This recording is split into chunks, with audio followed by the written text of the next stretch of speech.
9ஆம் அதிகாரம். சவுல் என்பவன் இன்னும் கர்த்தருடைய சீஷரை பயமுறுத்தி கொலை செய்யும்படி சீறி பிரதான ஆசாரியரிடத்திற்கு போய், இந்த மார்க்கத்தாராகிய புருஷரையாகிலும் ஸ்திரீகளையாகிலும் தான் கண்டுபிடித்தால் அவர்களை கட்டி எருசலேமுக்கு கொண்டு வரும்படி தமஸ்குவிலுள்ள ஜெப ஆலயங்களுக்கு நிரூபங்களை கேட்டு வாங்கினான். அவன் பிரயாணமாய் போய் தமஸ்குவுக்கு சமீபித்த போது சடுதியிலே வானத்திலிருந்து ஒரு ஒளி அவனை சுற்றி பிரகாசித்தது. அவன் தரையிலே விழுந்தான். அப்பொழுது, சவுலே, சவுலே, நீ என்னை ஏன் துன்பப்படுத்துகிறாய் என்று தன்னுடனே சொல்லுகிற ஒரு சத்தத்தை கேட்டான். அதற்கு அவன், ஆண்டவரே, நீர் யார் என்றான். அதற்கு கர்த்தர், நீ துன்பப்படுத்துகிற இயேசு நானே. முள்ளில் உதைக்கிறது உனக்கு கடினமாம் என்றார். அவன் நடுங்கி திகைத்து, ஆண்டவரே, நான் என்ன செய்ய சித்தமாயிருக்கிறீர் என்றான்.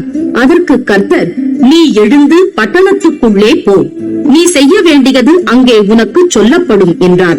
அவனுடனே கூட பிரயாணம் பண்ணின மனுஷர்கள் சத்தத்தை கேட்டும் ஒருவரையும் காணாமல் பிரமித்து நின்றார்கள்.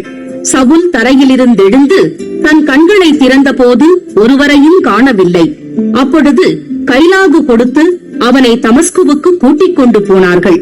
அவன் 3 நாள் பார்வையில்லாதவனாய் புசியாமலும் குடியாமலும் இருந்தான். தமஸ்குவிலே அனனியா எனும் பேருள்ள ஒரு சீஷன் இருந்தான். அவனுக்கு கர்த்தர் தரிசனமாகி, அனனியாவே என்றார். அவன், ஆண்டவரே, இதோ அடியேன் என்றான். அப்பொழுது கர்த்தர், நீ எழுந்து நேர்த்தெருவு எண்ணப்பட்ட தெருவுக்கு போய் யூதாவின் வீட்டிலே தர்சு பட்டணத்தானாகிய சவுல் என்னும் பேருள்ள ஒருவனை தேடு.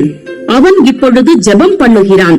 அனனியா என்னும் பேருள்ள ஒரு மனுஷன் தன்னிடத்தில் வரவும் தான் பார்வையடையும்படி தன்மேல் கை வைக்கவும் தரிசனம் கண்டான் என்றார். அதற்கு அனனியா, ஆண்டவரே, இந்த மனுஷன் எருசலேமில் உள்ள உம்முடைய பரிசுத்தவான்களுக்கு எத்தனையோ பொல்லாங்குகளை செய்தான் என்று அவனை குறித்து அநேகரால் கேள்விப்பட்டிருக்கிறேன். இங்கேயும் உம்முடைய நாமத்தை தொழுது கொள்ளுகிற யாவரையும் கட்டும்படி அவன் பிரதான ஆசாரியர்களால் அதிகாரம் பெற்றிருக்கிறானே என்றான். அதற்கு கர்த்தர், நீ போ, அவன் புற ஜாதிகளுக்கும் ராஜாக்களுக்கும் இஸ்ரவேல் புத்திரருக்கும் என்னுடைய நாமத்தை அறிவிக்கிறதற்காக நான் தெரிந்து கொண்ட பாத்திரமாயிருக்கிறான். அவன் என்னுடைய நாமத்தின் நிமித்தம் எவ்வளவாய் பாடுபட வேண்டும் என்பதை நான் அவனுக்கு காண்பிப்பேன் என்றார்.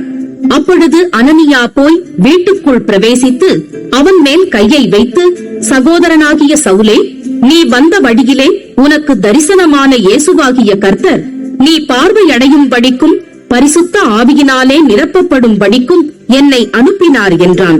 உடனே அவன் கண்களிலிருந்து மீன் செதில்கள் போன்றவைகள் விழுந்தது. அவன் பார்வையடைந்து எழுந்திருந்து ஞானஸ்நானம் பெற்றான். பின்பு அவன் போஜனம் பண்ணி பலப்பட்டான்.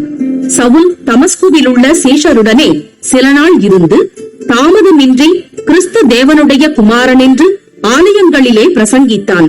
கேட்டவர்கள் எல்லாரும் ஆச்சரியப்பட்டு, எருசலேமில் இந்த நாமத்தை தொழுது கொள்ளுகிறவர்களை நாசமாக்கி இங்கேயும் அப்படிப்பட்டவர்களை கட்டி பிரதான ஆசாரியர்களிடத்திற்கு கொண்டு போகும்படி வந்தவன் இவனல்லவா என்றார்கள்.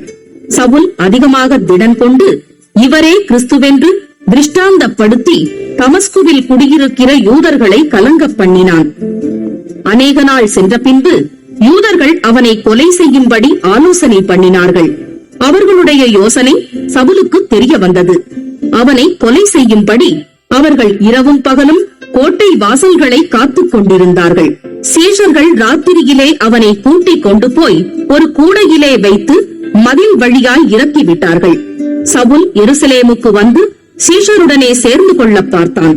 அவர்கள் அவனை சீஷன் என்று நம்பாமல் எல்லாரும் அவனுக்கு பயந்திருந்தார்கள். அப்பொழுது பர்னபா என்பவன் அவனை சேர்த்துக் கொண்டு அப்போஸ்தலரிடத்தில் அழைத்துக் கொண்டு போய் வழியிலே அவன் கர்த்தரை கண்ட விதத்தையும் அவர் அவனுடனே பேசினதையும் தமஸ்குவில் அவன் இயேசுவின் நாமத்தினாலே தைரியமாய் பிரசங்கித்ததையும் அவர்களுக்கு விவரித்துச் சொன்னான்.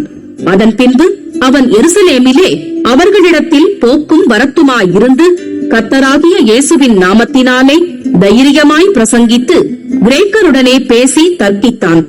அவர்களோ அவனை கொலை செய்ய எத்தனம் பண்ணினார்கள். சகோதரர் அதை அறிந்து அவனை செசரியாவுக்கு அழைத்துக் கொண்டு போய் தர்சுவுக்கு அனுப்பிவிட்டார்கள்.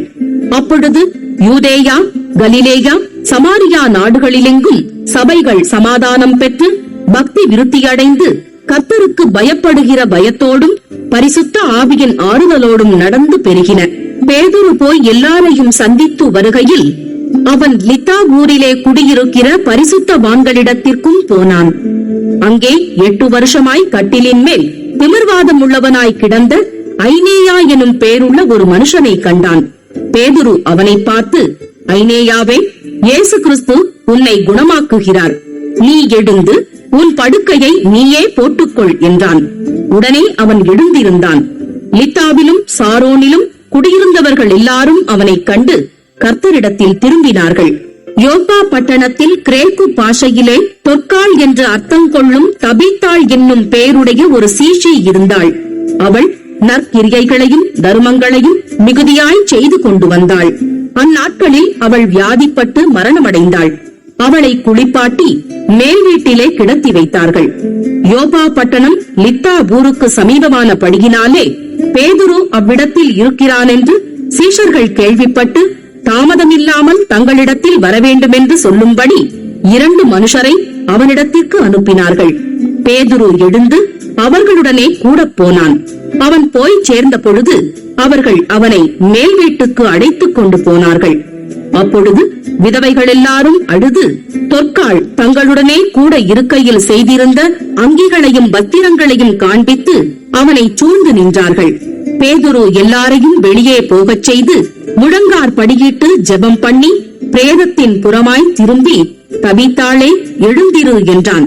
அப்பொழுது அவள் தன் கண்களை திறந்து பேதுருவை பார்த்து உட்கார்ந்தாள். அவன் அவளுக்கு கை கொடுத்து அவளை எழுந்திருக்க பண்ணி பரிசுத்தவான்களையும் விதவைகளையும் அழைத்து அவளை உயிருள்ளவளாக அவர்களுக்கு முன் நிறுத்தினான். இது யோப்பா பட்டணம் எங்கும் தெரிய வந்தது. அப்பொழுது அநேகர் கர்த்தரிடத்தில் விசுவாசம் உள்ளவர்களானார்கள். பின்பு அவன் யோப்பா பட்டணத்திலே தோல் பதனிடுகிறவனாகிய சீமோன் என்னும் ஒருவனிடத்தில் அநேக நாள் தங்கியிருந்தான்.